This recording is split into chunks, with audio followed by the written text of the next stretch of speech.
Okay, siguro po, isang pinagpalang umaga po muli sa ating lahat. Natapos na po tayo sa ating pulong panalangin. At ngayon naman po ay dadako na po tayo sa ating klase. Ang ating pong klase ngayon na subject ay tinatawag po nating Old Testament Survey.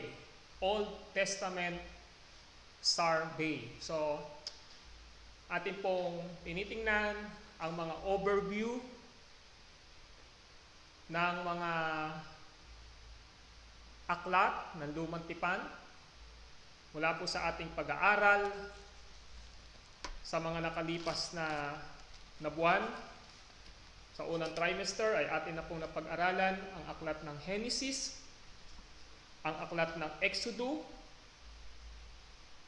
ang Levitico, ang mga bilang, Deuteronomio, Josue, mga hukom, Ruth, 1 Samuel, 2 Samuel, at ngayon pong gabi ay ating pong pag-aaralan ang unang hari o First King. Unang hari o First King. Tingnan muna po natin ang ating napag-aralan noong nakaraang Friday patungkol po sa ating pag-aaral sa ikalawang Samuel. Konting review lang po sapagkat may kinalalaman po ang ating pag-aaral sa unang hari sa napag-aralan natin doon sa ikalawang Samuel. So nakita natin na ang ikalawang Samuel ay tumutukoy sa ginawa ng Diyos sa buhay ni Haring David. Ang 2 Samuel ay aklat ng pagkilos ng Diyos sa buhay ni David.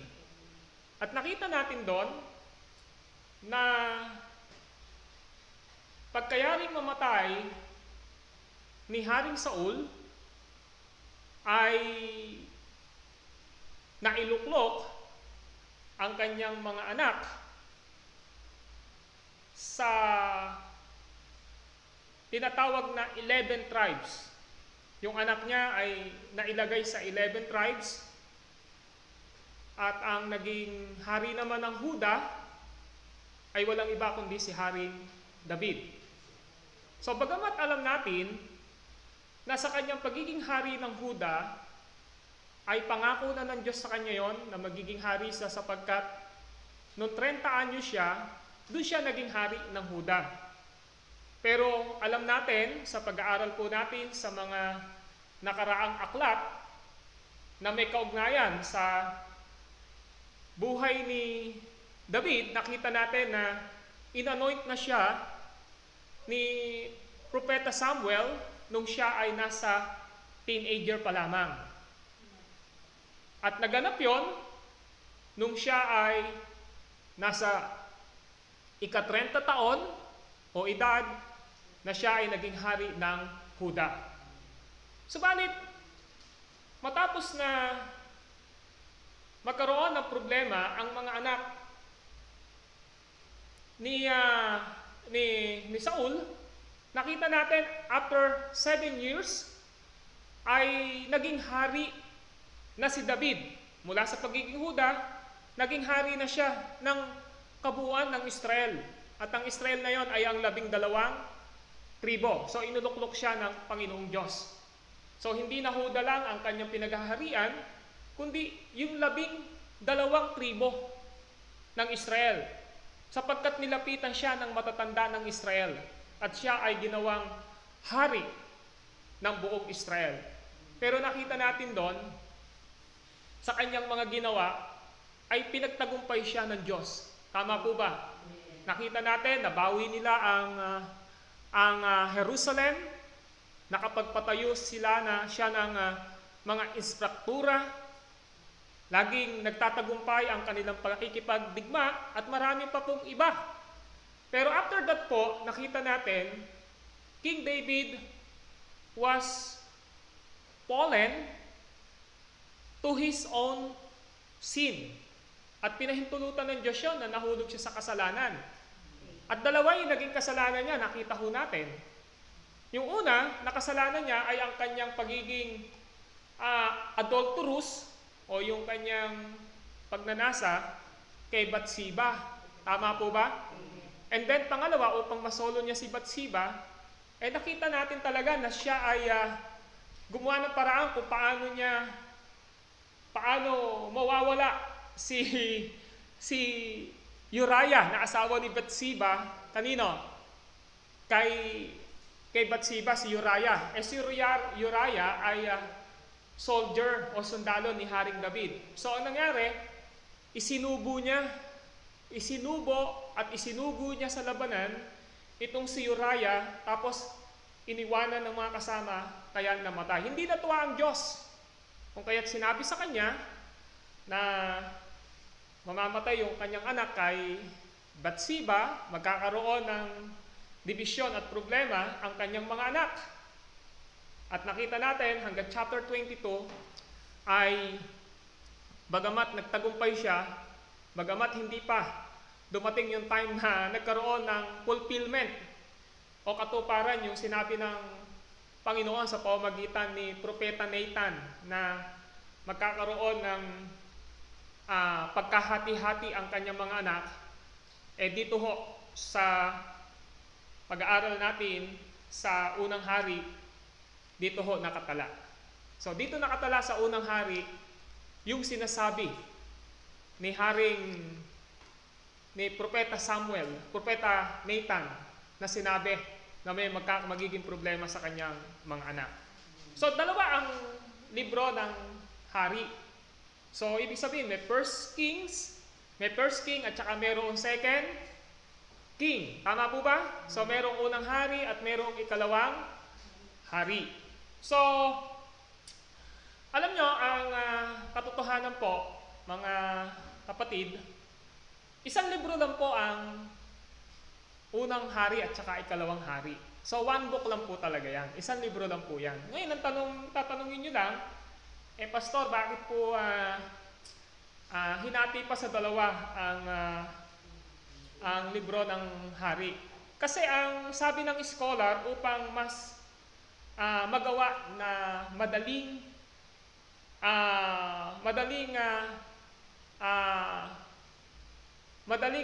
mahanap at maunawaan ng mga babasa ang laman ng hari. So ibig sabihin po, so yung canon po kasi sila ho yung ruling nung panahon na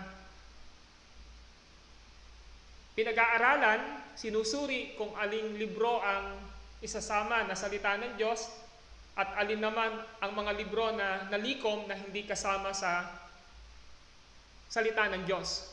So ang ginawa ng canon, hinati po yung hari. Yung libro ng hari, ginawa. May unang hari, may ikalawang hari, upang maging tinatawag po na more easily accessible. So ibig sabihin, madali siyang makita, madali siyang mabasa, madali siyang maunawaan. Kaya may first king at saka second king. So yun po yung pinaka gusto kong paunawa din sa inyo. Isang libro lang po ito, pero hinati po ng unang hari, ikalawang hari. Okay. So bawat laman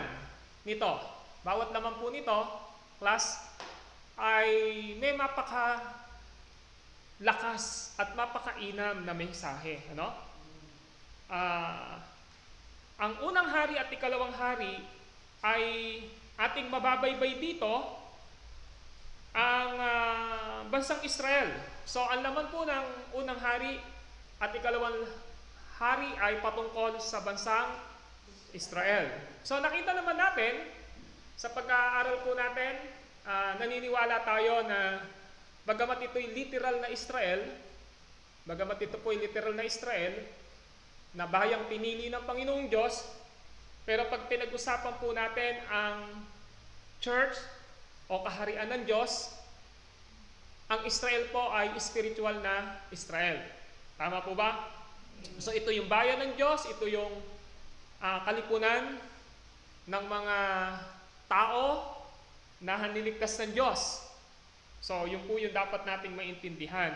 So sa panahon ng isinulat ito, makikita ho natin yung pinakadakila na kaluwalhatian ay mauunawaan natin sa First King at saka sa Second King. Meron po itong dalawang kaharian, ano? Na kung saan dito sa dalawang kaharian na ito ay makikita natin na sila ho ay na captive, nasilo.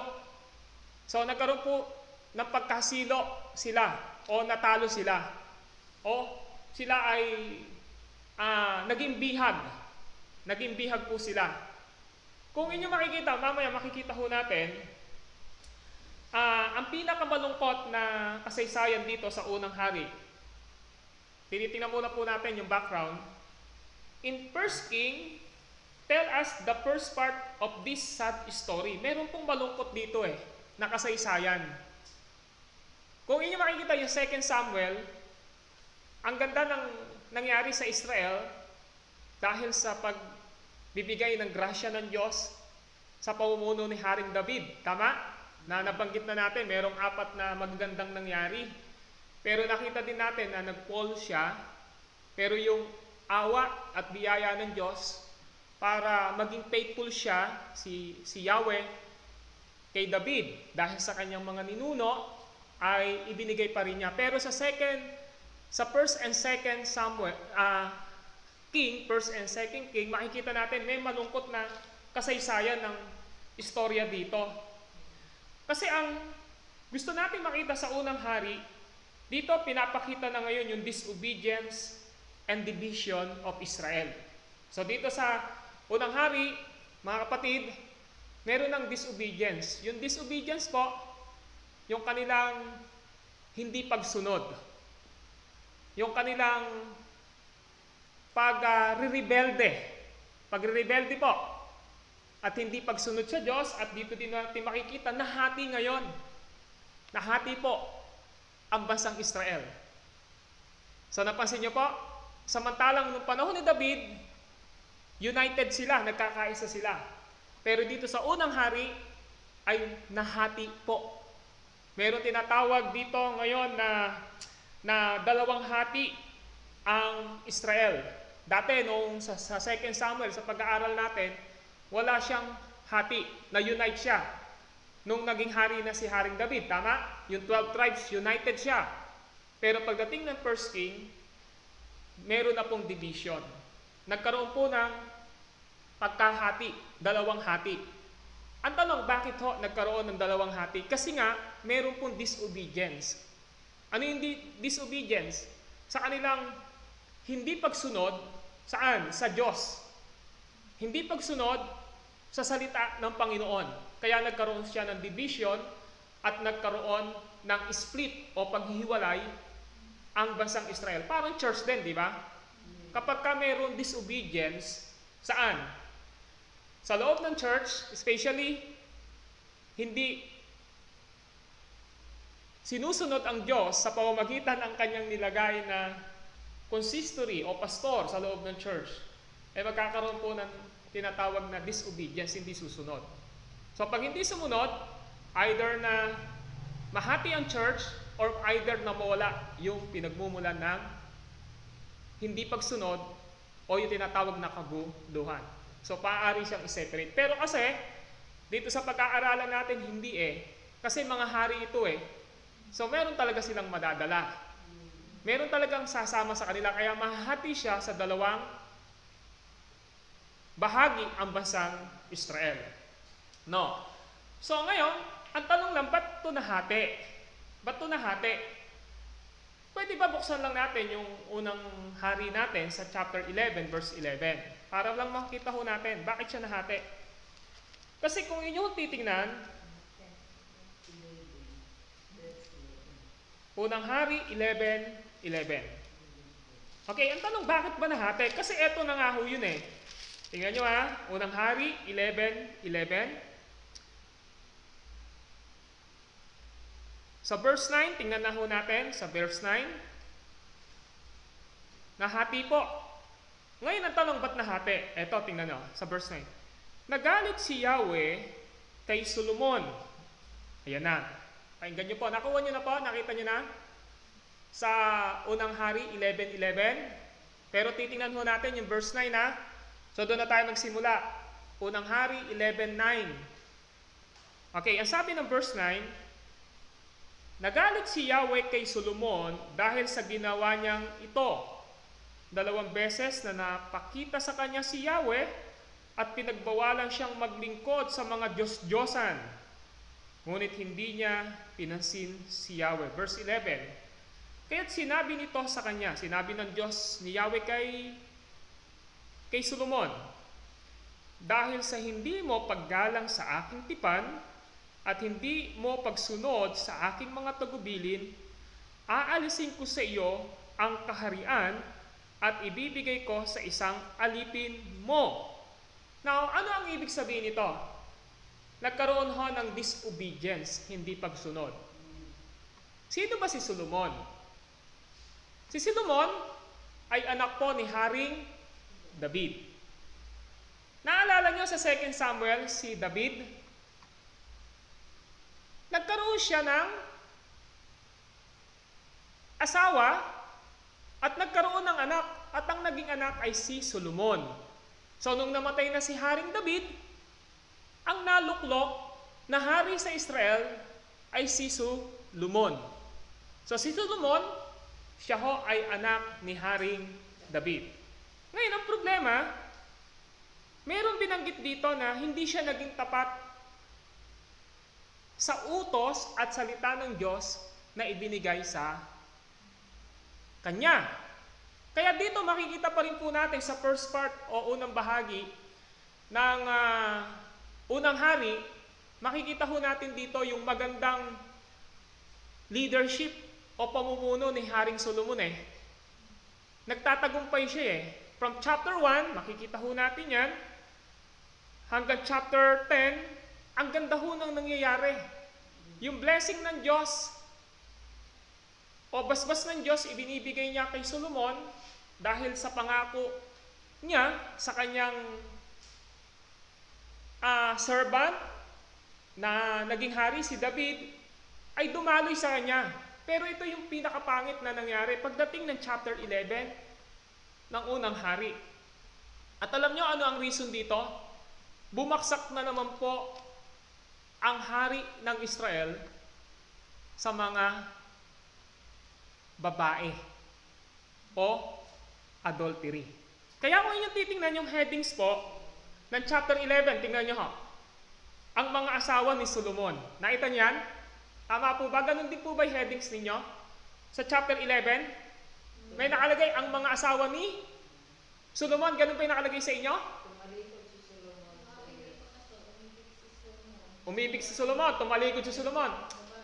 Alam nyo bakit? Kasi ang nangyari, yung mga naging babae ni Solomon, hindi galing sa Israel. Galing ho siya sa mga karatig na bansa o bayan na hindi galing sa Israel. Binabawalan po sila na mag-asawa nang hindi galing sa Israel. Ngayon, dahil kapag hindi galing sa Israel, galing sa labas ng Israel, halimbawa Syrian, ang Diyos po nun, hindi si Yahweh, mga Diyos-Diyosan. Dahil makikita natin mamaya, later on, si Haring Solomon sumamba na sa Diyos-Diyosan. So makikita na natin ngayon, ang ganda ng simula ni Solomon, pero bumaksak dahil sa nasa ng laman. Nakita rin natin kay Haring David yun sa 2 Samuel. Ang ganda na nangyari nung naging hari siya ng Huda, naging hari siya ng buong Israel, pero later on, nahulog na naman siya sa kasalanan. Dito makikita natin repeated and repeated yung tinatawag na fall into sin ng mga hari because of their own lust. pagnanasa ng laman nila. At hindi sila nagiging faithful saan? Sa pagsunod sa pangako ng Diyos sa kanila. Subalit hindi naman tinatanggal ng Diyos yung kanyang biyaya. At doon natin makikita na kahit nagkakamali ang mga nilalagay niyang hari sa Israel, especially kay David, eto pagdating kay Solomon, medyo makikita natin dito, kay David talagang siya ho kasi man after own God's heart. Lalaki siya sa puso ng Panginoon. Pero dito makikita natin, itong si Solomon, nahulog talaga siya. So ganun po ang nangyari ng takbo. Nakita nyo po? So that is my way of introduction pa lang. Maganda po ba? So maganda kapag hindi kasi natin tinugaygay ang overview o ang pag-aaral natin dito sa Bible survey ng First King ay parang baliwala lang di ba? Pero ngayon nakikita na natin. Makikita natin dito yung kilos ng Diyos at kung paano ang tao na naglilingkod sa Kanya ay ano ang nangyari sa kanila. So inaaral natin ito, naglalagay ang Diyos, pero pag hindi binantayan ng tao at nagtiwala sa kamay ng Diyos, siya ay nawawala. Di ba? Kasi lagi naman natin makikita, ito si Haring Solomon, yung success na inilagay ng Diyos sa kanya, talaga nagtagumpay siya, pero siguro nalunod nga sa tagumpay. So sobrang nawala na ng pagtitiwala sa Diyos, bumaksak. Kay David, ganun din nangyari natin, nakita natin. And then later on, pagdating ng chapter 5 yata yon ng 2 Samuel, bumaksak din siya. So, me, as a pastor ng ministry natin, ng God's Sovereign Commission Church, natututo ko dito. No? Nakikita ko na kailangan maging maingat. Kayo din na mga naglilingkod sa Diyos, baka po later on, di man tayo mahulog sa pagsamba sa Diyos-Diyosan, sa lalaki o sa babae, o sa yaman, baka po mahulog tayo sa pride natin, pagmamataas. So that is what we learn sa ating pag-aaral at marami pang iba. That is the way of my introduction. Now, who is the author of this book? Sino ba ang may akda ng Unang Hari? Kasi wala naman hong nakalagay Pag binasa nyo po yan, wala ko kayong makikita katulad ng New Testament na ako si Pablo ang sumulat nito, di ba ngayon? Ako si Lucas ang sumulat nito. Wala ko kayong makikita dyan. So, pero dapat aaralin din ho natin. So, sino ang sumulat dito? Ang sumulat ng mga hari, First King and Second King, kaya nga First Kings ibig sabihin, yung unang hari, ikalawang hari ang sumulat po niyan. Traditionally, been considered to be the work of the prophet Jeremiah. So si Propeta Jeremiah ang may sulat ng unang, ikalawang hari. Traditionally. So ibig sabihin po yung mga nauna. So ina-attribute nila, inilalagay nila na ang sumulat ng unang hari at ikalawang hari ay walang iba kundi si Propeta Jeremiah. Why po?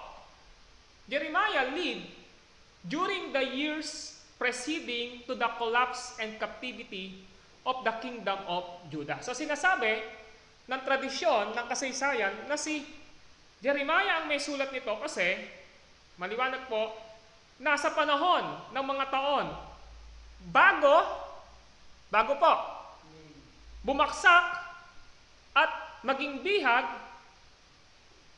ang kaharian ng Judah, nandun na siya. So yun yung kanila pong tinatawag na explanation.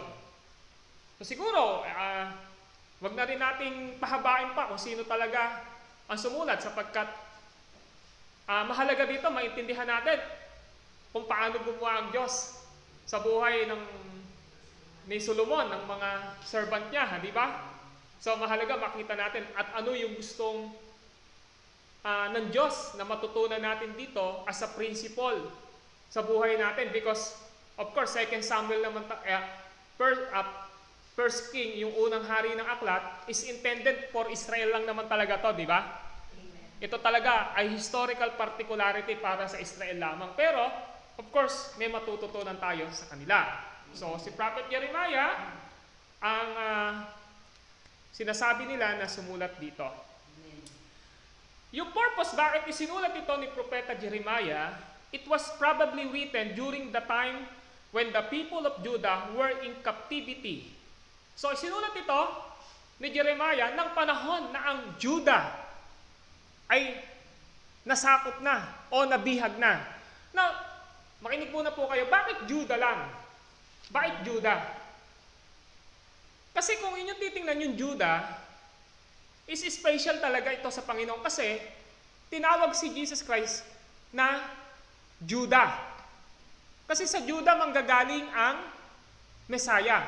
Kaya nga si David, una siyang hari ng Judah, is typology si David ng ating Panginoong Jesucristo the King of Judah.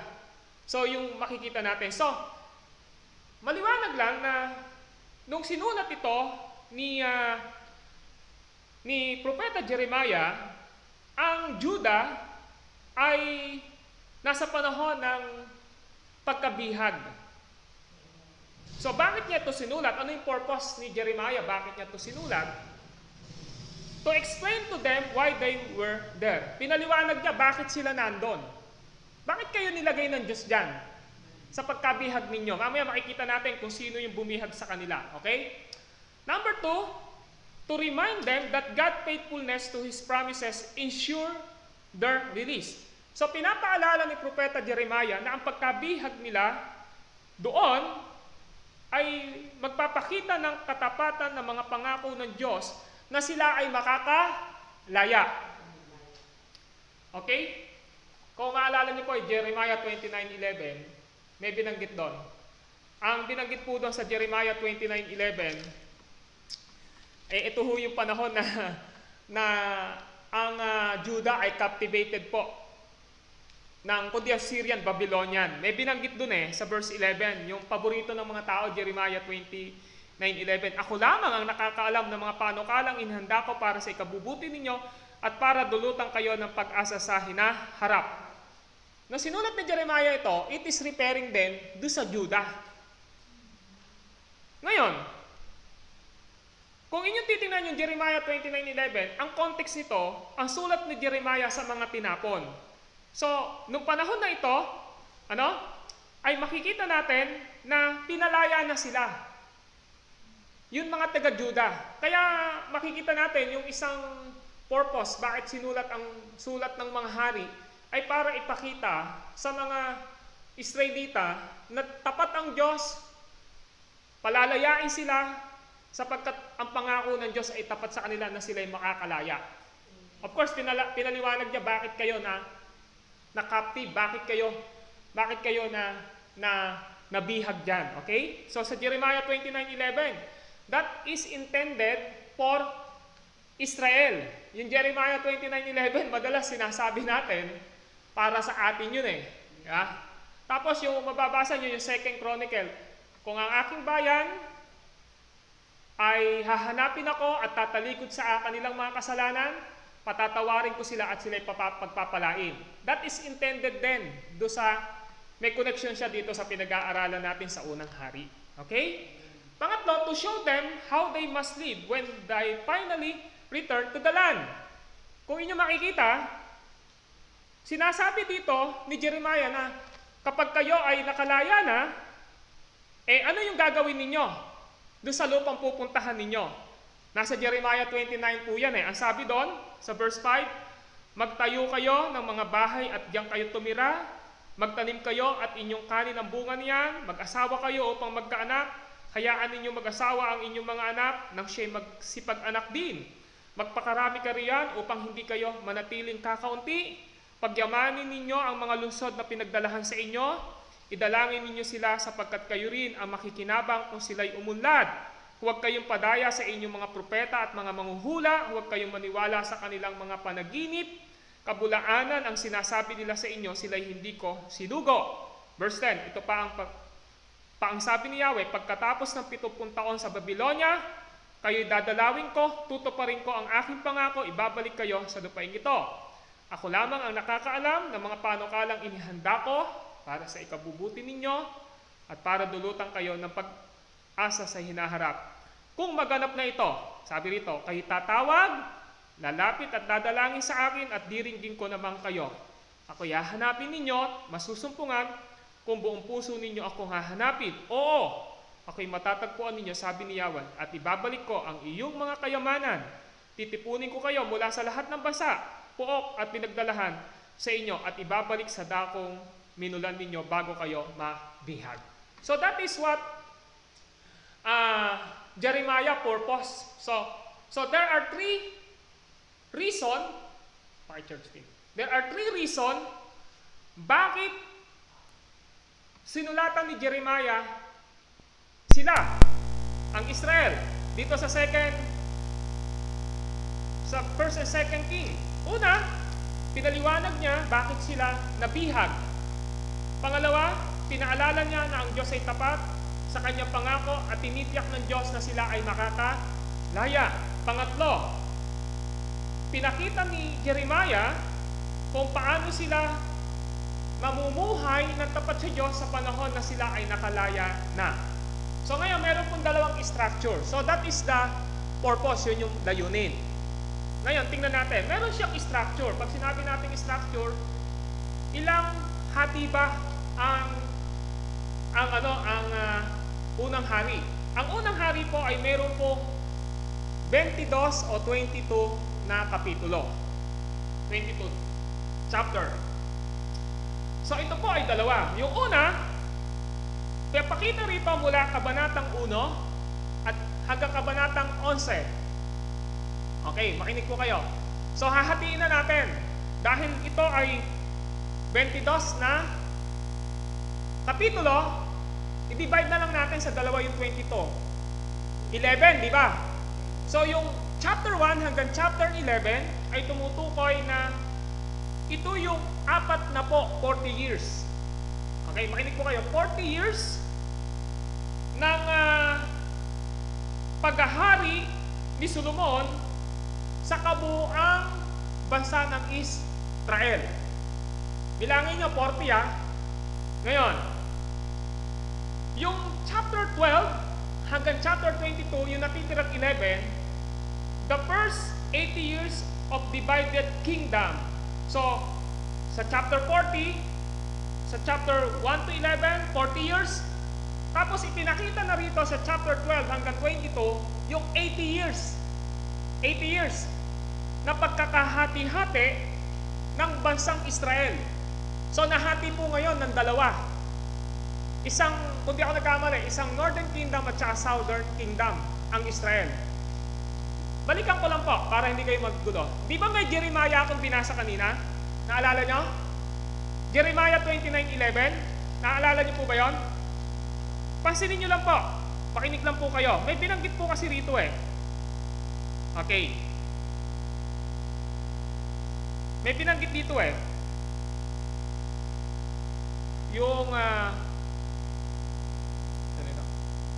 ito sa verse 10. Ito pa ang sabi ni Yahweh, pagkatapos ng 70 taon sa Babylonia, 70 years plus, makakalaya sila sa Babylonia kasi na-captivate nga sila Ngayon, kung inyong makikita dito sa ating binanggit ko kanina, yung chapter 1, listen po, hanggang chapter 22, that is 80 years. 70 to 80 years ng problema ng Israel. Sila ho ay na-divide. Captive nabihag sila. So, meron dalawang structure, di ba? Yung una ay 40 years ng paghahari ni Solomon, tama? Hello? 40 years ng paghahari ni Solomon sa Israel, sa United Kingdom of Israel, noong time na yon, yung isang kaharian, pinagkakaisang kaharian ng Israel. Tapos yung chapter 12 hanggang 22, yung unang 80 taon ng pagkakahati-hati ng Israel o yung United Kingdom, yung nagkakaisang kaharian ng Israel. Now, tingnan natin. Okay. So, tingnan muna natin yung unang 40 taon, yung 40 years. Yung 40 years na yon, sa chapter 1 hanggang chapter 11, sino yung hari? Si Solomon. So, yung unang division ng unang hari, chapter 1 hanggang chapter 11, ay 40 taon na paghahari ni Solomon. So, yun yung tingnan muna natin. Mamaya titingnan naman natin yung natitira pang 12 hanggang 22. So, wag po kayong maguguluhan. Ang titingnan muna po natin, chapter 1 hanggang chapter 11. At ito ay nakasentro sa paghahari ni Haring Solomon sa buong Israel. Now, tingnan natin. Now, naguguluhan kayo? Okay, makinig po. Yung chapter 1 hanggang chapter 11 ng unang hari ay nakasentro sa paghahari ni Solomon. So, sino daw yung naghahari mula chapter 1 hanggang chapter 11? O, doon tayo nakapokus ngayon. Walang ibang no. Doon muna tayo sa Solomon. Okay? Okay. Sa unang hari, eto na po, makinig na po kayo. Sa unang hari, si Solomon, sa unang hari, now listen po. Okay, sa unang hari, puntahan nyo lang po yung unang hari nyo. Wag po kayong aalis doon. Wag po kayong aalis sa unang hari. Wag po kayong aalis doon. Doon lang po kayong mag-stay ng Bible ninyo. Sa unang hari, makikita agad natin doon na si David po, na tatay ni Solomon, ay nandoon pa sa trono ng Israel. Tingnan nga natin, sa unang hari. Sige po, tingnan po natin. Sa unang hari, sa chapter 1, makikita natin na si David, na tatay ni Solomon, ay hari pa. Pero ang problema, matanda na siya. Ganun ba yung nakalagay sa inyo sa heading? Matandang-matanda na si Haring. In other words, si Haring Solomon ay nasa kalagayan na malapit ng mamatay, mahina na. Nakita niyo po ba yon? Sa panahon po, makinig muna po kayo, sa panahon po na mahina na si Haring David, sa panahon po na mahina na po si Haring David, makikita niyo po sa chapter 1 verse 5. Tingnan niyo po chapter 1 verse 5 niyo. Samantala, ipinamalita ni Adonias na anak ni Hagit na siya ang hahaliling hari. Makinig muna kayo. Itong listen po muna, yung kapatid ni Solomon, ang pangalan niya ay sino? Adonias. Yung Haguit dyan, asawa yan ni David. Ngayon, ibig sabihin, si Adonias ay kapatid ni Haring ni Solomon. May kapatid si Solomon. Sino yung kapatid ni Solomon? Sino pa? Si Adonias. O, para makita nyo, magkapatid sila. Matalino si Adonias. Matalino si Adonias, ang ginawa niya, pinamalita niya. Nakita nyo? Na siya ang hahaliling hari ng Israel. So may problema na. Tama? Samantalang, hindi naman si Adonias ang dapat na maging hari ng Israel. Sino dapat ang magiging hari? Si Haring Solomon. Ayan, si Haring Solomon. So, ibig sabihin, makikita natin dito, mayroon ng problema. Meron na pong problema. So, meron ng problema. Yung magkapatid na Adonias at saka si Solomon, mag-aaway. Yun yung binabanggit ko doon sa 2 Samuel na nagkasala si David, mag-aaway yung mga anak nila. Naalala niyo yun, yung pinag-aralan natin? Dahil sa ginawa mo yan, hindi natuwa si Yahweh sa'yo, mamamatay yung anak mo kay Bathsheba, mag-aaway-away at magkakaroon ng pagkahati-hati yung iyong mga anak. Eto na nga, nangyayari na.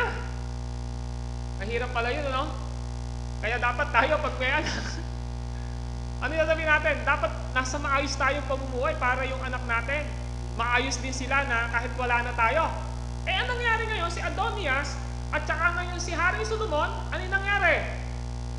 Mag-aaway kasi si Adonias, sinungaling siya, ginawa niya advantage yung kanyang pagiging malapit kay David, na pinamalita niya doon sa chapter 1 verse 5 ng unang hari, na siya daw ang magiging hari na hahalili kay David po. Kay David. Mali po yun, samantalang ang totoo na magiging hari ng Israel ay wala pong ibang, hindi po si Adonias, kundi dapat ay si Solomon. Mag-aaway talaga sila ngayon dyan. Okay, now, itong kaguluhang ito, this trouble, okay, tuloy ko po. Sa pamilya ni Haring David ay nagpaalala, ito na nga ang sinasabi ko sa inyo, nagpaalala doon sa propesiya ni Propeta Nathan. Doon sa 2 Samuel 12:10, nakita nyo? Na dahil sa kasalanan ginawa ni David, yung fulfillment ng pagkadibidisyon, pagkahati-hati ng Israel magaganap pagkayari niyang mamatay. Nung namatay siya, eto na nga. Magkakagulo na. Hindi pa siya namamatay, ang gulo na ng pamilya nila, para bang merong isang kayamanan. Kino mapupunta yung mana? Nag-aaway-away na. Parang ganun. Ito naman, ang pinag-aawayan nila ay yung trono. Kasi pag naging hari ka sa panahon nila, ikaw lahat may kapangyarihan. Powerful po yun. Okay, now, eto nangyari. Ito po, pansinin nyo lang po, sa 2 Samuel 12:10, makinig lang po kayo. Tinutuo ng Diyos yung kanyang sinabi. Through Propeta Nathan, na dahil sa iyong ginawang kasalanan iyan, tinalo niya si Bathsheba, at saka pinapatay mo si Uriah, hindi natuwa sa iyo si Yahweh. Sabi ng Diyos sa pamamagitan ni Propeta Nathan sa 2 Samuel 12:10, mamamatay yung anak nyo ni Bathsheba, namatay nga, di ba? Magkakaroon ng alitan ang iyong mga anak, maghahati-hati sila. So, nung namatay na si David, nangyari. Kaya ito, chapter 1 ng unang hari, fulfillment na ito, na ang kapag nangako ang Diyos, gagawin niya talaga.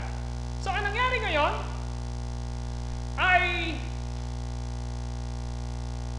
yung estilo ni Adonias ay hindi po nagtagumpay. Hindi po nagtagumpay. At si Solomon ang umupo sa trono sapagkat inilagay siya ng Diyos sa pagsunod ni Solomon sa sinabi ng Panginoon. So tingnan natin yung chapter 2 verse 1 to 4. Sino talaga ang nilagay? Si Adonias ba o si Solomon? Ang nilagay po ay si Solomon. Chapter 2 ng unang hari. Nang sa pakiramdam ni David, eto na ha. Nasusundan niyo po ako, class? Okay, verse 1.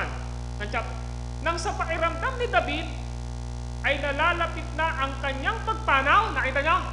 So mamamatay na siya. Sinabi niya kay Solomon, tinawag niya si Solomon at nag-usap sila ni Solomon. Tingnan niyo, hindi mo si Adonias yung kinausap. Anong nararamdaman ngayon ni Adonias? Di magagalit kay Bakit po? Kasi pinamalita na niya Pero hindi si Adonias ang kinausap ni Haring David. Kaya ang sabi ng verse 1, nang sa pakiramdam ni David ay nalalapit na ang kanyang pagpanaw, sinabi niya kay Solomon, malapit na akong mamayapa, magpakatatag ka at magpakalalaki. Tuparin mo ang iyong tungkulin kay Yahweh ng iyong Diyos at mamuhay ka ayon sa kanyang kalooban. Sundin mo ang kanyang mga batas at utos, hatol at tuntunin ayon sa nasusulat sa kautusan ni Moises. Sa gayon, magtatagumpay ka sa lahat mong gawain at tutuparin ni Yahweh ang pangako niya sa akin. kapag ang iyong mga anak at inapo ay nananatiling tapat sa akin at susunod sa akin ng buong puso't kaluluwa, hindi mapapatid ang iyong lahi sa trono ng Israel. Sino nilagay ng Panginoong Diyos?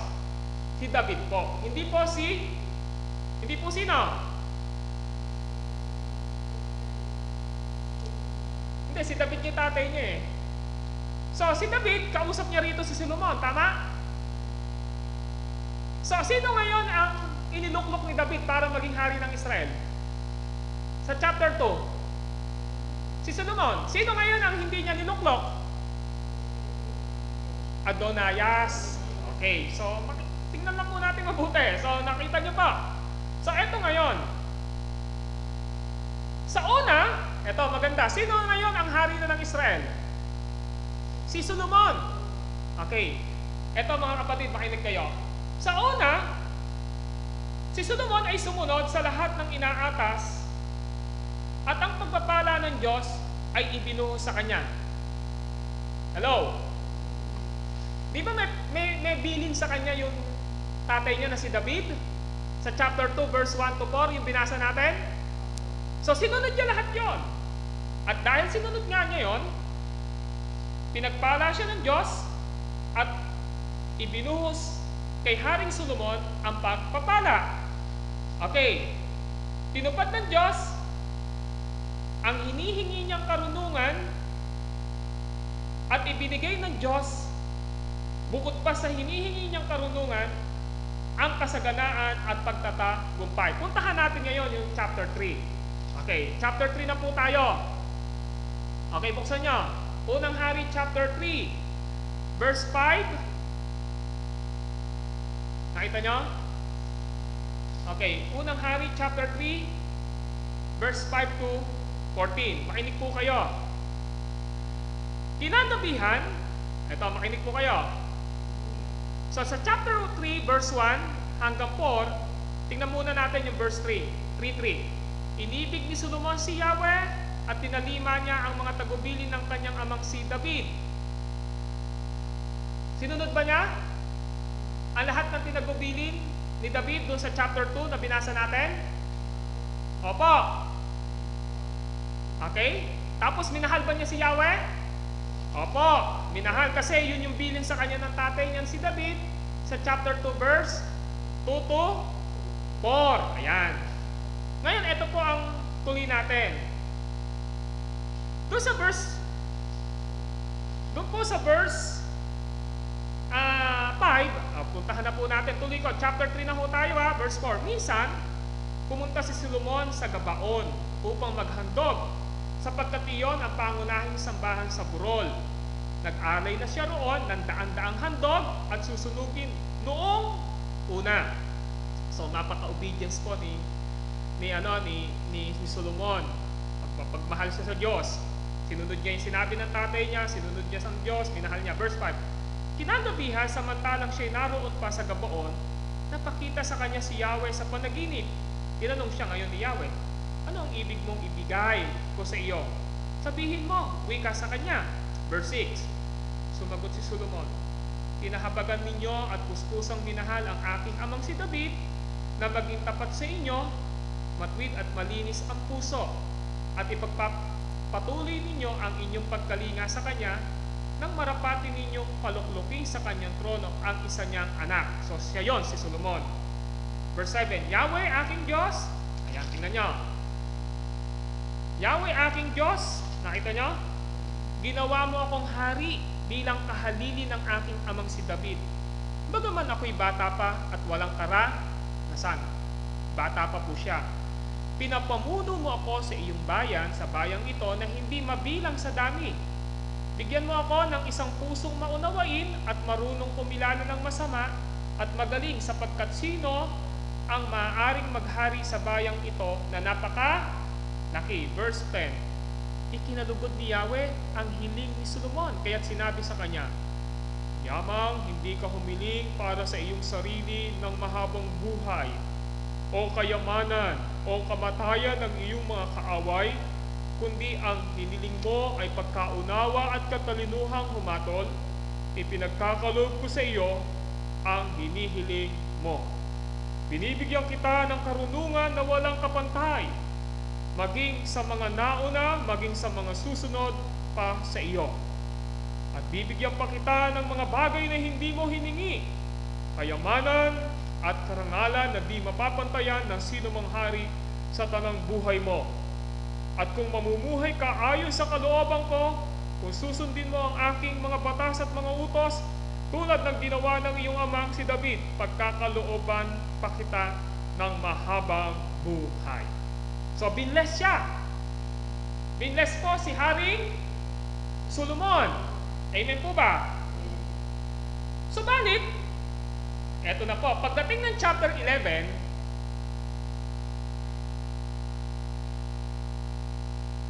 nagkaroon po si Solomon ng disobedience sa utos ng ating Panginoon. So pag dito makikita natin sa chapter 3 mga kapatid, hanggang chapter 10, lahat ginawa pa ni Solomon. Pero eto problema, but it was not long before Solomon's own heart turned from the Lord to the idol that his foreign wife worship. Eto na ngayon, yung pangako niya sa Diyos na hiningi niya sa chapter 3, na binasa ko ngayon lang, nabasa nyo? Chapter 3 verse 5 to 14, binigay ng Diyos, hindi na ho niya ngayon sinunod. Pati yung bilin ng ama niya sa chapter 2, hindi na niya sinunod. Puntahan ngayon natin yung chapter 11. Sige po, puntahan po natin yung chapter 11, verse 4. Unang Hari, chapter 11, verse 4. So ano ngayon ang sinasabi ng Unang Hari, chapter 11, verse 4? Okay, ito ang ganda ho. Unang Hari, chapter 11, verse 4. Nakita nyo na? Ito ang makinig po kayo. Sa verse 3. Sa verse 3. O, tingnan natin yung verse 1. Verse 1. Chapter 11, verse 1. Umibig si Solomon sa maraming babaeng taga-ibang bansa. Nakita nyo? Nasusundan nyo po ba ako? Sa chapter 11, verse 1, umibig si Solomon sa maraming babaeng taga-ibang bansa. So ngayon, hindi na ho taga-Israel. Ang inibig niya taga-ibang bansa. Alam niyo po ba yung taga-ibang bansa na yun, yung binabanggit ko sa inyo kanina, pagan po yun. Ang wino-worship po nun, mga Diyos-Diyosan, hindi po si Yahweh. Nahulog na po ba si Solomon? Saan nahulog si Solomon? Chicks. Sa mga chicks, sa mga babae. Okay. Pagdating ng verse 3, tingnan nyo na ha. Okay. Okay? Verse 2, tuloy ko na sa verse 2 para makita natin yung overview. 11:2. Ipinagbawal ni Yahweh sa mga Israelita ang mag-asawa ng mga taga-bansang ito. Saan? Doon po sa nasa verse 1, yung pong Moabite, Edomita, Sidonio at Heteo. Nakita niyo sa verse 1? So bawal po yon. Sabi ni Yahweh, wag kayo mag-aasawa kasi pagan po yon. Okay. So pagdating ng verse 2, ipinagbawal ni Yahweh sa mga Israelita ang mag-asawa ng mga taga-bansang ito. Sabi ni Yahweh, huwag kayong mag-aasawa sa mga lahing iyan sapagkat tiyak na ililigaw nila kayo at hihikayating sumamba sa kanilang mga Diyosan wika niya. Kaya nga ako, kung inyo mapapansin, makinig po kayo. Kahit po sa church ngayon kung naalala nyo yung 2 Corinthians chapter 5 hanggang 6, huwag kayo makikipamatok sa di mananampalataya. Maaari ba magkasama ang matuwid at saka ang liko? Ang Diyos-Diyosan na si Baal at saka si Kristo? Ang dilim at liwanag? So diyan po yun, kaya bawal po. Kahit totoo naman yun kaya nga kahit sa atin, ako tatanungin nyo, kahit nasa bylaws natin, huwag tayong mag-asawa. Yung mga anak ninyo, tingnan nyo po mabuti sino ba yung mapapangasawa nila. At dapat yan din ang tinuturo natin sa mga ministry. Kung mananampalataya ka, dapat ang mapangasawa mo, ipag-pray mo, kapwa mo mananampalataya. Ngayon, sa leadership ni Haring Solomon, eto na ngayon yung nangyari. Tuloy ko yung verse 2 sundan nyo. Ngunit labis na nabuhos ang loob ni Solomon sa mga babaeng ito. Verse 3. Ang mga asawa niya mula sa lipi ng mga hari ay 700, Diyos ko po. 700 At ang kanyang namang asawang alipin ay 300. Ilan yan? 1,000. Yun nga po Ito, verse 4. Tingnan nyo. Nang matanda na si Solomon, nahikayat siya ng mga ito na sumamba sa kanilang mga Diyos-Diyos. Eto na ngayon. Hindi lang basta siya naging adulterer o mangangalo niya, kundi siya ay naging idolater. Sumamba na siya ngayon sa Diyos-Diyosan. Hindi siya nanatiling tapat. Andiyan na ho, karugtong, di ba? Hindi na siya nanatiling tapat kay Yahweh. Hindi niya sinundan ang halimbawa ni David na kanyang ama. Sumamba siya kay Astarate, ang Diyos ng mga Sidonio, at kay Nikum, ang kasuklam-suklam na Diyos-Diyosan ng mga Amonita. Pagdating ng verse 6, ginawangan ni Solomon ang ipinagbabawal ni Yahweh, at hindi niya sinundan ang halimbawa ng kanyang amang si David na naglingkod ng buong katapatan kay Yahweh. So ano na ngayon yung mangyayari dyan? Eto maganda po makinig muna po kayo. Si David, binanggit dito kasi nung nahulog si David, makinig po kayo, kay Bathsheba at saka kay Uriah, nagpadala agad ang Diyos ng magkukumpronta kay Haring David. At yun ay walang iba kundi si Propeta Nathan. Nakita natin yon at agad nag-repent si Haring David. Makikita natin yon sa awit 32 at saka sa awit 51. Napag-aralan po natin yon. Pero itong si Solomon, kakaiba. Parang walang naging correction sa kanya. So ang nangyari ngayon, ito mga kapatid, Solomon life served as a lasting reminder that we never advance so for spirituality that we no longer have to be on guard against sin. Hindi siya nagbantay. Parang tayo, dapat magbantay tayo sa sarili natin. Baka sa paglilingkod natin sa Diyos, iba na yung Diyos-Diyosan natin. Ano yung Diyos-Diyosan natin? Maaring etong bagay na ito, etong taong ito, etong pinagbubuhusan natin ng pansin. Kasi sa atin naman, biyaya naman ng Diyos, hindi naman tayo manlalalaki, hindi naman kayo mambababae, hindi naman tayo mahuhulog sa kayamanan, di ba? Pero maging maingat tayo, baka meron na tayong nakikreate na Diyos-Diyosan sa buhay natin, na yung pinangako natin sa Lord, na maglingkod sa Kanya, makalimutan na natin. Tama po ba? Maganda po yun kung wala po. At hindi naman po talaga dapat. Pangalawa, yung pinangako natin sa Diyos nung tayo ay iluklok ng Diyos bilang mga elder at saka deacons at saka mga manggagawa. Huwag po nating babayulate yun, alalahanin natin ang pangako natin sa Diyos at yung tawag ng Diyos sa atin. Eto, dito na ngayon nahulog si Solomon. Pwede pala yung pastor, nakatala po So makikita natin, nagtagumpay from chapter 1 hanggang chapter 10. Makikita nyo nga po yan sa chapter 10 verse 14, ang yaman na po ni Solomon Sa chapter 10 po verse 14, ang gintong dumarating kay Solomon taon-taon ay umaabot ng 25 tonelada. Hindi pa kabilang dito ang nasisingil. Talagang pinagpala siya ng Diyos. Pero dahil sa sobrang yaman, nagkaroon ng 1,000 na concubines o tinatawag na mga babae. 700 at saka sa alipin niya 300, 1,000. Ang tindi. So ito yung dapat nating makita. Now kapatid, ito yung panahon na ang Diyos ay tinalikuran si Solomon. Ano gagawin ng Diyos ngayon? Tatalikuran siya ng Panginoon kasi hindi niya sinunod yung utos ng Diyos at saka pangako ng Panginoon. Parang kay David, nagkamali siya, mahal siya ng Diyos si David. Sa 2 Samuel, pinadala niya agad si Propeta Nathan.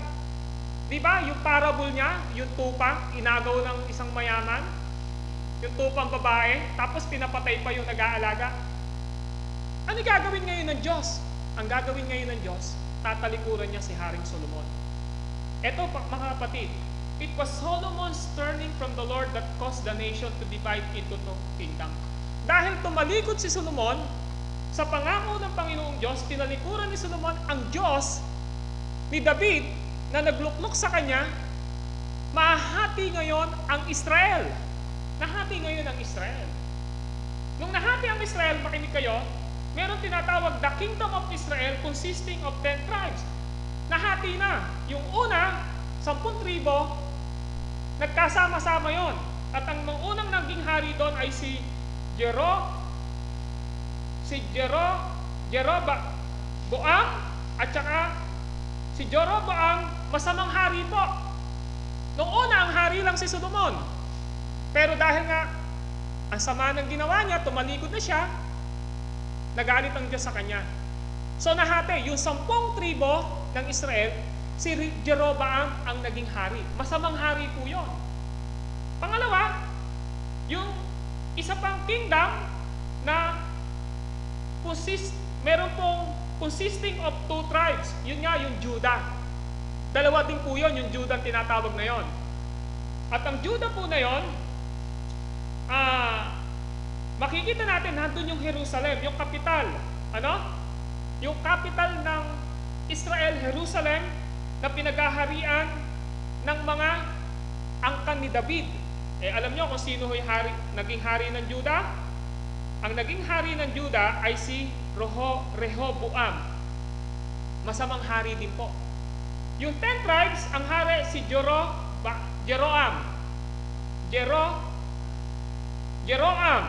bad king.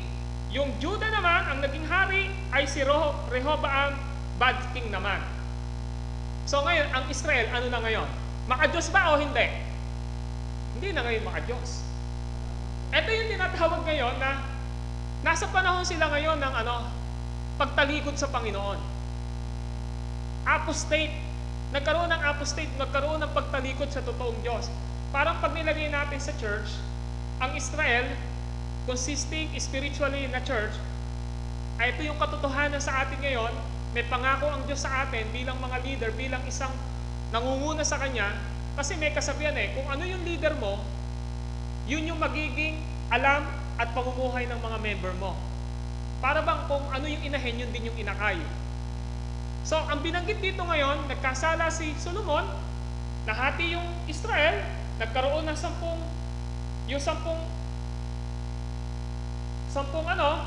tribo magkakasama, pinamumunuan ni Jeroboam, bad king, pinamumunuan naman yung Judah, yung 2 tribo na yon, Rehoboam, bad king din po yon.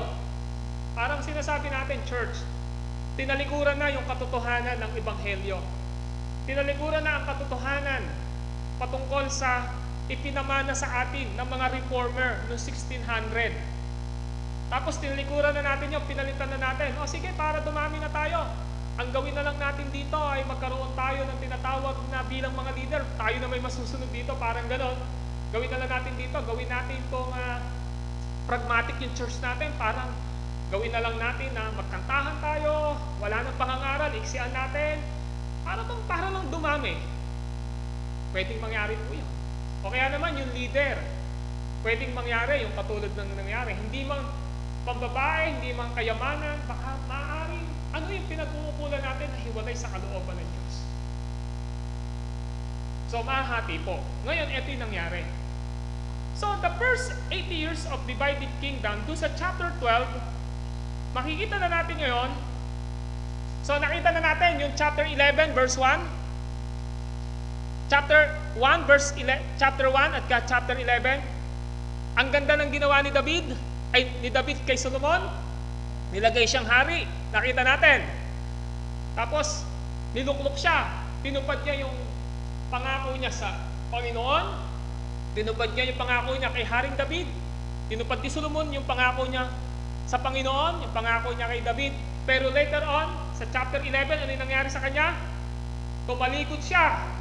Sumampa siya sa Diyos-Diyosan. Naging idolatrous siya, idolater siya. Lahat tinalikuran niya. Eto ngayon. Yung natitira, aalis na po tayo ngayon doon sa chapter 1, chapter 11 na nakapokus kay Solomon. Pupunta na tayo ngayon sa chapter 12 hanggang chapter 22. na nakapokus naman ngayon doon sa mga masamang hari, bad king. Ngayon, pakinggan nyo. Mga kapatid, eto ngayon, the kingdom of Israel. Makinig po kayo. Tingnan natin yung kingdom of Israel. Yung kingdom of Israel, makinig muna po kayo. Ilang bahagi nahati ang Israel dahil sa kasalanan ni Solomon? Ilang bahagi? Nahati sa ilan ang Israel nung nagkasala si Solomon? Isa o dalawa? Dalawa. Yung isa ay tinatawag na Kingdom of Israel. Ilan yung magkakasama? 10. Tama si Sister Pe. Yung Judah naman, ilan ang kasama niya? 2, kaya 12 tribes. Okay, makinig po kayo. Titingnan muna natin ay yung 10 tribes. Makinig muna po kayo. Ang titingnan natin ay ang 10 tribo. So, sino yung leader doon sa tribo na yon? Si Jeroam. Si Jeroam. Okay, now, tingnan nyo. Si Jeroboam. Doon sa, eto, meron pong naging ilang hari. Eto yung sunod-sunod na hari, doon sa 10 tribo. Makinig muna kayo. Una ay si Jeroboam. Tapos pagkayari ni Jeroboam, si Nadab. Pagkayari ni Nadab, ni Baasha. Pagkayari ni Baasha, si Ela. Pagkayari ni Ela, si Simri. Pagkayari ni Simri, si Omni. At pagkayari ni Omni, si Ahab. 7 po. Listen po. So yung 10 tribo ng yung kaharian ng Israel na 10 na tribo, 7 po ang naging hari. Now, makinig po kayo.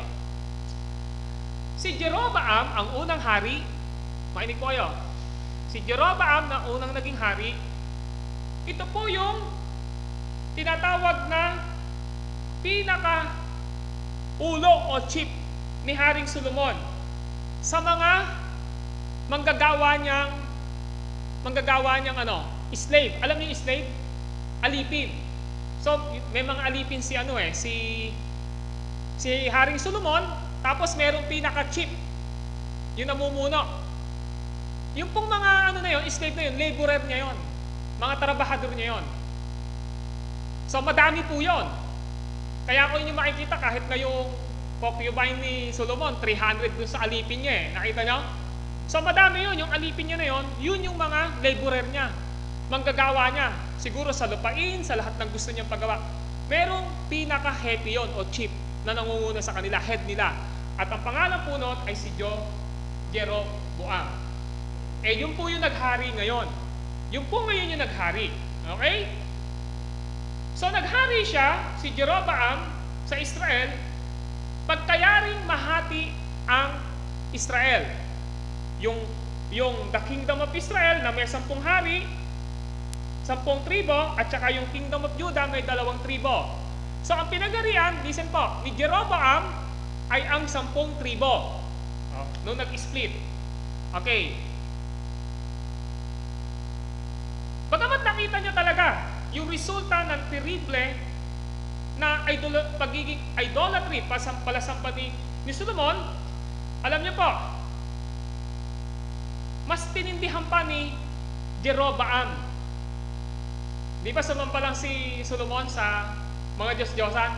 Nung hari na si Jeroboam, gumawa po siya ng golden calves. Guyang ginto. Tingnan nyo po yung chapter 12 na, verse 25. Tingnan natin. Unang Hari, chapter 12, verse 25. Okay. Nakita nyo, chapter 12, verse 20. Pinatibay ni Jeroboam ang Sikem sa kabundukan ng Ephraim at doon siya tumira. Pagkatapos lumipat siya sa Penuel, sumaisip ni Jeroboam na kung magpapatuloy ang dating kaugalian ng kanyang mga nasasakupan. So, hari na siya dyan, ng 10 tribo, malamang na manunumbalik ang mga iyon sa angkan ni David. So parang sinasabi niya, pag hindi ako gumawa ng Diyos-Diyosan dito, baka yung ibang nasasakupan kong 10 tribo, bumalik pa doon sa Diyos ni David. Tama? Diyos ni David sino? Si Yahweh. Okay, tuloy natin. Ito ang sabi niya sa sarili, verse 27. Tingnan niyo po, verse 27. Kapag ang mga taong ito ay hindi tumigil ng pagpunta sa templo ni Yahweh, Kasi pumupunta sa templo ni Yahweh. Nakita nyo? Natethreaten na, naguguluhan na, nangangamba na po si Jeroboam bilang hari ng 10 tribo. Doon sa verse 27. Kapag ang mga taong ito'y hindi tumigil ng pagpunta sa templo ni Yahweh sa Jerusalem upang mag-alay ng mga handog, mauhulog uli ang kanilang loob sa dati nilang Panginoon na si Yahweh, di ba? Si Rehoboam na hari ng Huda at ako'y kanilang papatayin.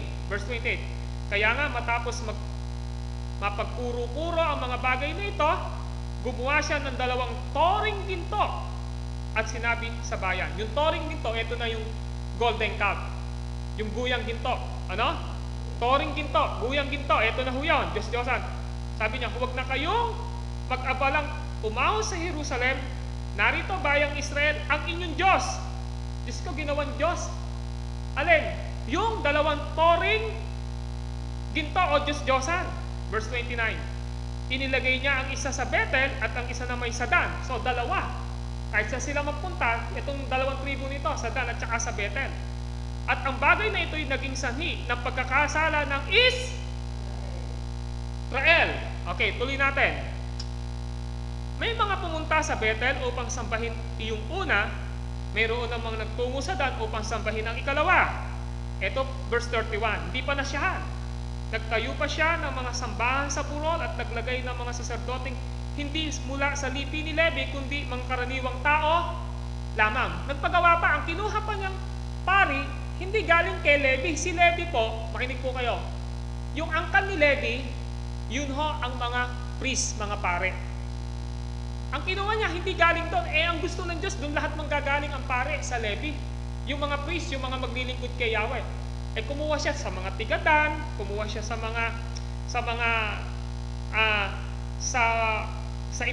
Bethel, bawal yun Okay lang yun kasi Diyos na naman yung pinagawa niya di ba?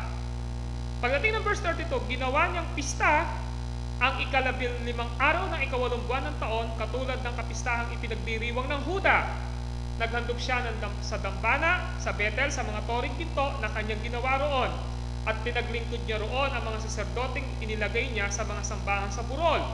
Pumunta nga siya sa dambanang kanyang ipinatayo sa Bethel noong 15 araw ng 8 buwan. Buwan na siya ang pumili. Ito'y ginawa niyang pista sa 10 tribo ng Israel at siya mismo ang umakyat sa dambana at nagsunog ng kamay niya. So pista at Diyos-Diyosan ng 10 tribo ng Israel. Mas tumindi po ang kasalanan. Kaya sa halip ng Israel, sa panahon ni Solomon ay mag-worship sa totoong Diyos dahil sa pagiging hulog sa kasalanan ni Solomon sa babae, naging sanhi ng pagsamba niya sa Diyos-Diyosan. Ito na ngayon si Jeroboam, yung 10 tribo, sumamba na sa Diyos-Diyosan. Okay, now listen. Lumiliwanag ba?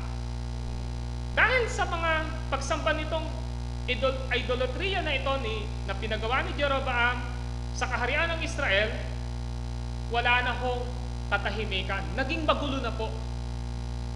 Pagkayari ho, na makikita natin dito sa unang hari, na pagkatapos po na maghari ni Jeroboam, ito na yung sumunod. Makikita na po natin sa chapter 15, verse 25 to 31, si Nadab na po ang naging hari. Masama din po ito, sinundan din yung ginawa ni Jeroboam. Diyos-Diyosan din po ang sinampan nito. Pagdating ng chapter 15 verse 27, Baasya. So si Baasya din po sumunod po kay Nadab, kay Jeroboam. Tapos pagdating po ng chapter 16, sundan niyo naman po ako, si Ela, ganon din yung ginawa niya. Hello? Tapos pagkayari ni Ela, lahat ito na yung sunod-sunod pagkayari ni Ela, si Simri, ganon din yung ginawa niya. Tapos yung pagkayari ni Simri sa leadership ng pagiging hari, si Omri sa chapter 16. At pagkayari ni Omri, si Ahab sa chapter 16 verse 29 to 40. Ang lahat ng mga haring ito na si Jeroboam, si Nadab, si Baasya, si Ela, si Simri, si Omri, and Ahab, lahat po ng ito ay masasamang hari na naging hari sa 10 tribo ng Israel. At ang pinaka-worst, malala, na naging hari na higit pa ang ginawa sa mga nauna na mga hari na si Jeroboam, si Nadab, si Baasha, si Ela, si Simri, si Omri, itong limang ito, si Ahab po ang pinaka-worst. Pinaka-malala ang ginawang pagsamba sa Diyos-Diyosan. Ngayon, ito tingin natin. Bakit po? Kasi si Ahab, alam niyo kung ano ginawa niyang Diyos-Diyosan? Si Ahab at ang kanyang masamang asawa na si Jezebel, ang asawa po ni Ahab, si Jezebel, ay dinala ang bansang Israel, yung 10 tribo, upang sambahin nila si Baal. Kaya mapapansin nyo na sa 2 Corinthians, pwede ba magsama si Kristo at si Baal?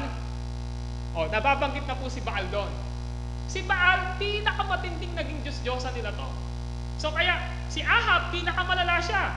Si Ahab, ang kanyang asawa na si Jezebel, ay dinala ang bansang Israel, yung 10 tribo, upang yakhapin si Baal at talagang yung pinakamatinding pagsamba nila dito, ginawa nila. Hindi nyo lang po sa Baal si Jezebel. Si Baal makikita nyo saan? Sa Romans chapter 10. Yung kay Elijah.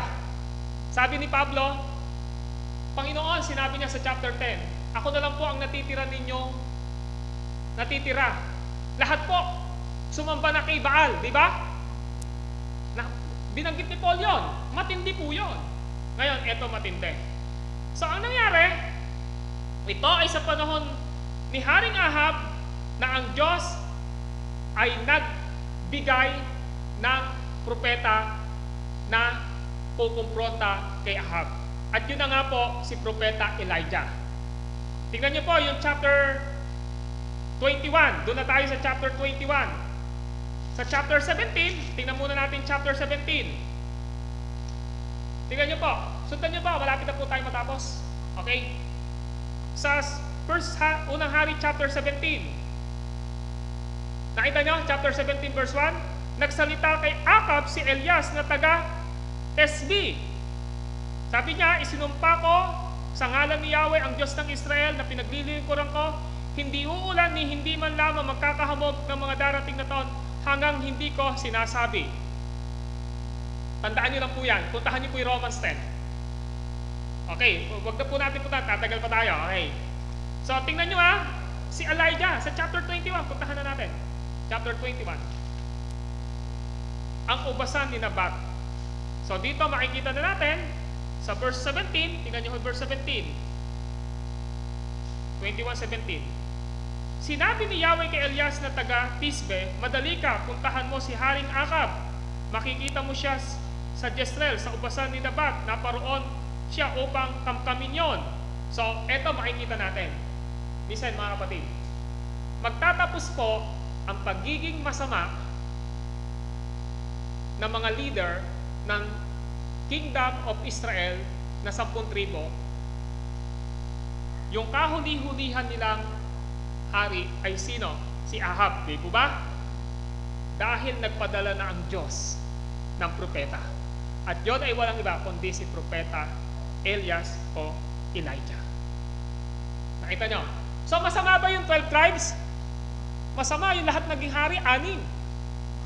Kung sino-sino sinamba nila, pero nagpadala ang Diyos ng propeta niya. At sino yung propeta na yun? Si propeta Elias. Ano naman pastor yung 2 tribo, yung Judah? Eto na ngayon, tingnan natin. Yung Judah na 2 tribo ay nilid ni, ang hari dito ay si Rehoboam, si Abisam, at saka si Asa and Jehoshaphat. Okay, si Jehoshaphat. Okay, makikita natin. Itong the Kingdom of Judah, yung 2 tribong ito, ay makikita natin na pinagharian ito ng mga hari. Sa chapter 14, tingnan nyo muna po yung chapter 14 nyo, verse 23. Para makita nyo, chapter 14, verse 23.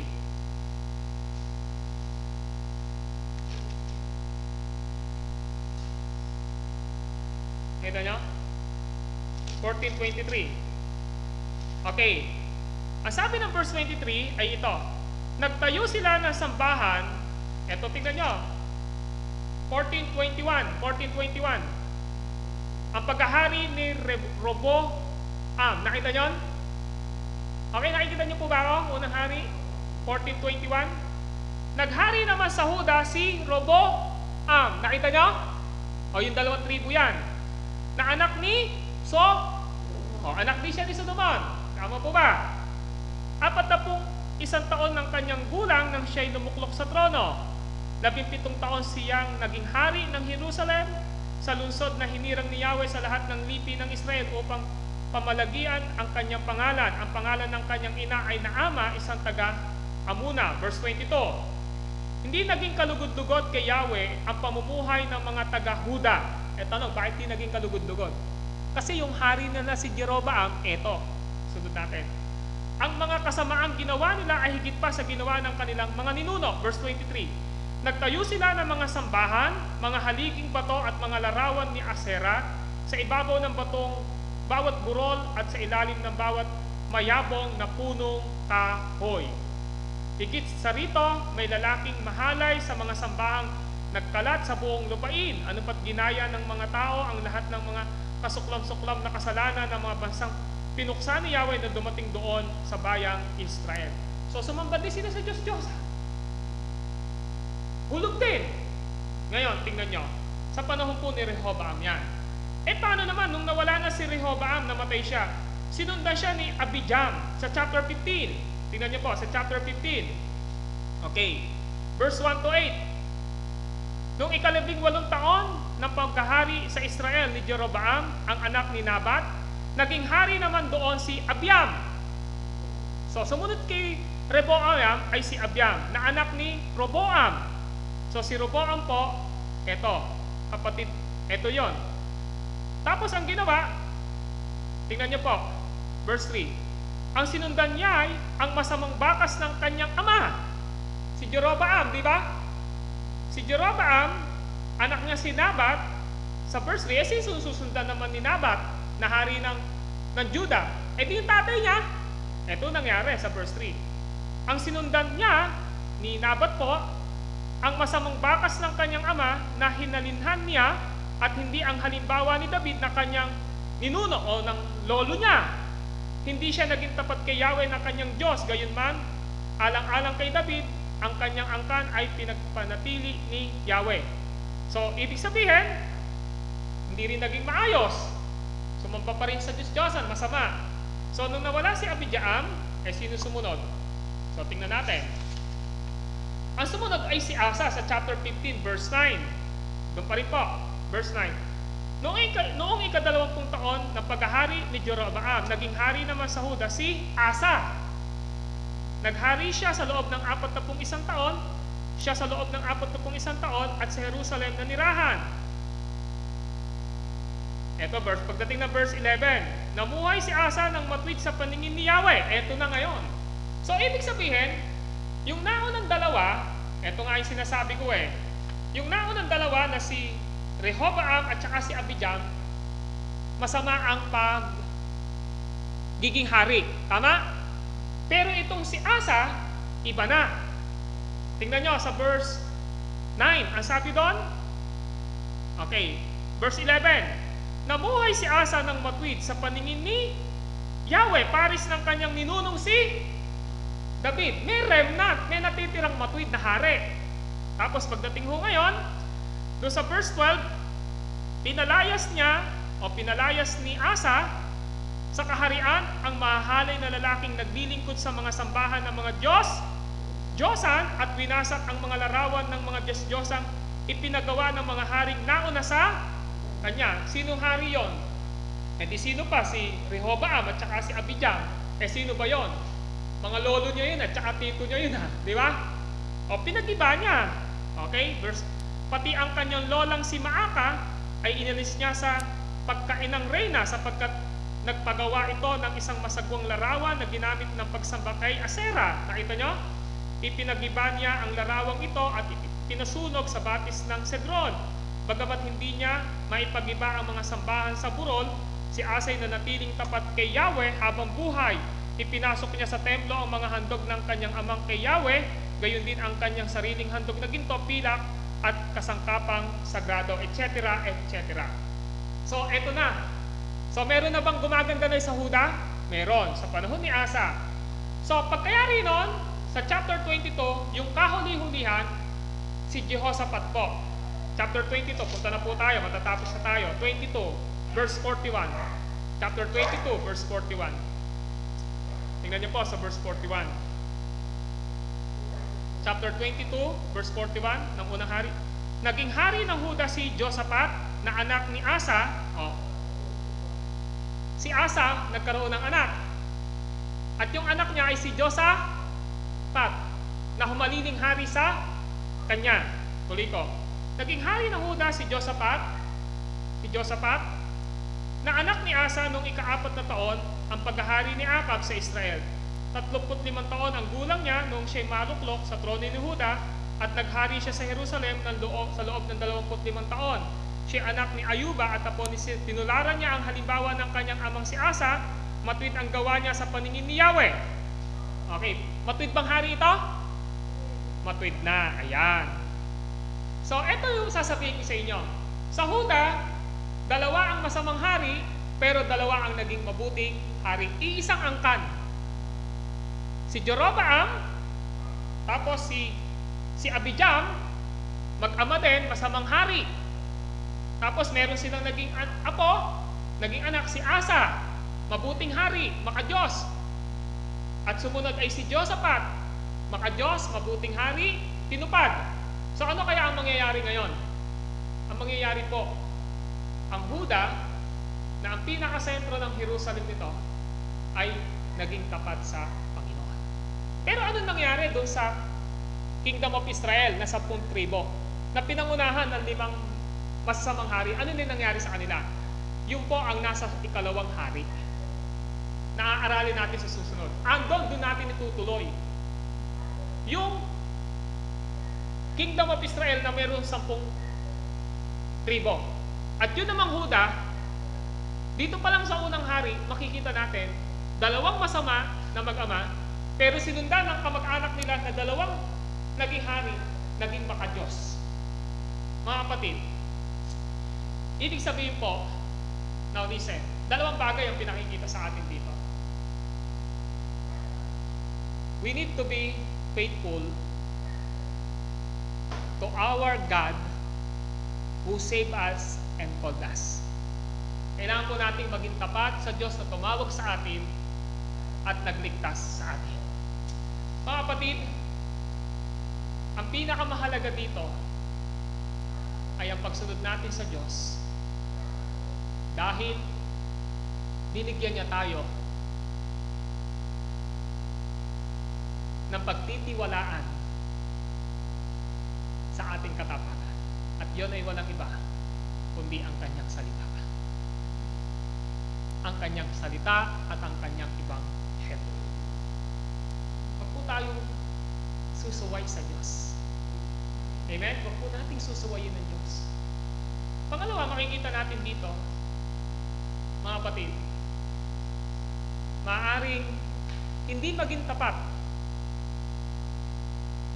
ang mga nagiging pastor, elder, sa loob ng simbahan ng ating Panginoon.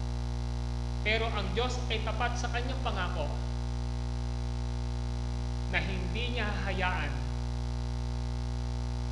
na mahulog sa kasalanan ang kanyang church, sapagkat magtitindig siya ng lalaki at babae na kanyang tinawag. Naalala nyo ang reformasyon? Noong 1500, ang Rome Church o Roman Catholic ay tumalikod sa katotohanan ng Ebanghelyo at nahulog sa sari-saring aral ng pagsamba sa Diyos-Diyosan at idelohensya at penance at sa mga leadership sa loob ng simbahan nila, ang Pope. Tapat ang Diyos, nagtindig siya ng lalaki. At yun ay walang iba kundi si Martin Luther. Nilabas ng Diyos ang kanyang mga natitirang hinirang noong 1500 sa pamamagitan ng ebanghelyo ng kaligtasan, na ang kaligtasan ay sa pamamagitan ng pananampalataya lamang kay Kristo, sa biyaya ni Kristo, sa pamamagitan ng banal na kasulatan at sa Diyos ng kaluwalhatian. Nilabas niya ang kanyang mga natitirang hinirang sa pamamagitan ng paggamit niya kay Martin Luther. Ginamit niya sila John Calvin. Ginamit niya sila Zwingli. Sa panahon natin ngayon, maraming church hindi nagtatapat sa Diyos at sa kanyang salita. Nagtitindig siya ng mga lalaki at babae, at salamat sapagkat sinama niya tayo sa planong iyan, na ang inyong lingkod ay tumitindig at nakadepende sa biyaya ng Diyos, na ang kanyang salita ay maituro, maipangaral at masunod dito sa God's Sovereign Commission Reformed Church. Amen? At salamat sa Diyos sapagkat nandiyan kayo na tinawag at itinindig ng Diyos upang hindi natin baluktutin, hindi natin talikuran ang katotohanan na ang dapat na maging basihan ng ating pananampalataya at kaligtasan ay nakabase sa salita ng ating Panginoong Diyos, nakabase sa paghirang ng Diyos Ama, nakabase sa pagtubos ni Kristo, nakabase sa pag-born again ng Espiritu Santo, at nakabase ang kalakasan at paglago natin at kabanalan kay Kristo sa pamamagitan ng kanyang salitang pinapangaral, tinuturo at sinusunod ipinamumuhay natin dahil sa kapangyarihan ng banal na Espiritu. God is faithful. At pangatlo, panghahawakan natin ang biyaya at ang kabaitan ng Diyos. Kung wala po ang biyaya ng Diyos sa atin, katulad ng ginawa niya sa church sa Judah, siguro mananatili po si Asa, si Rehoboam at saka si Abijam, na ang Judah ng dalawang tribong ito ay mamuhay sa pagsamba sa Diyos-Diyosan at pagtalikod sa Panginoon. Pero naglagay siya, pinakita niya ang kanyang biyaya, ang kabaitan, ang pangako niya sa Judah. Nilagay niya si Asa, nilagay niya si Jehoshaphat upang ma-preserve, maingatan ang kanyang bayan, ang Judah sa panahon iyon. Mga kapatid, titingnan natin lagi sa pangyayari dito, ang kamay ng Diyos ay naroon. Dapat nating makita na ang ating Panginoong Hesukristo ay dapat na maunawaan natin na ang Panginoon ang siya lamang pag-asa ng ating mga buhay. Amen at amen. Let us pray. Panginoon, sa gabing ito, ipinagpapasalamat namin ang napakayaman na iyong gawa at kapangyarihan dito sa pag-aaral namin sa libro ng Unang Hari. Pinakita ninyo kung paano kayo kumilos at gumawa sa buhay ni Haring Solomon. Pinakita nyo kung paano nyo siya tinawag, subalit pinakita nyo rin kung paano siya nahulog sa kasalanan. Ang inyong bayan na hinirang, ang Israel, ang inyong church sa spiritual na Israel, ay maaaring dumaan sa ganitong mga bagay. Subalit hindi nyo pinanatili, sa halip ang katotohanan ng inyong gawa upang maibukod ang mga hinirang, ang mga natitirang hinirang ninyo sa kaligtasan ay manatili sa inyong biyaya at mailabas sa maling paniniwala. Kami ngayon na narito bilang mga lingkod ninyo ay umaasa palagi sa inyong biyaya, sa inyong habag, na huwag po kaming umasa sa karunungan at katalinuhan namin, sapagkat isang babala sa amin ang nangyari sa buhay ni Solomon, na maaaring magsimula kami ngayon ng tama, subalit baka sa kalagitnaan ng paglilingkod namin, kundi namin babantayan at ipagkakatiwala sa inyo at aasa sa inyong biyaya, ay maaari pong mahulog ang aming buhay sa mga bagay na magpapalayo sa inyo. Gawin niyo po kami tapat na mga lingkod ninyo na umaasa palagi sa biyaya niyo, nagagampanan sa tulong ng banal mong Espiritu at biyaya at salita ang mga ministeryong ipinagkatiwala niyo sa amin. Ang lahat po ng ito ay hiling namin sa inyo sa pangalan ni Kristo Jesus. Amen at amen. Amen.